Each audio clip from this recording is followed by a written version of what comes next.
Ngày hôm nay ta cùng họp hắn nơi đây, mọi người bên nhau ta hát mừng sinh nhật. 1, 2, 3 ta cùng thôi tắt nên happy birthday to you.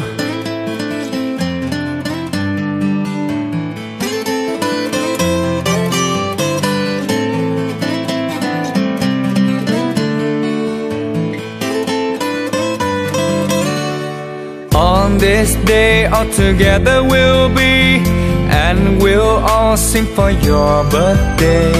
1, 2, 3 we blow out the candles. Happy birthday to you. Happy birthday to you. And happy birthday to you.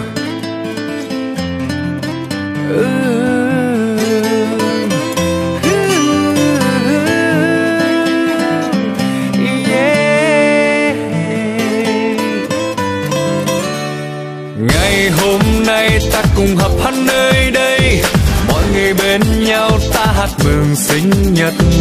1, 2, 3 ta cùng thôi tắt nên happy birthday to you.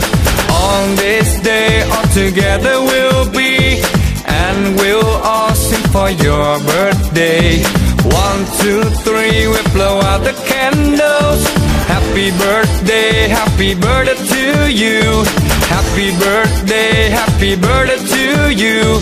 And happy birthday to you. Yeah. Come on.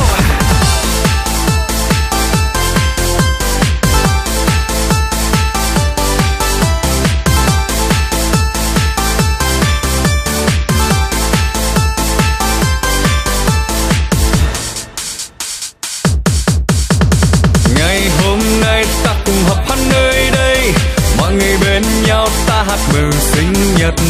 1, 2, 3 ta cùng thôi tắt nên happy birthday to you. On this day all together we'll be, and we'll all sing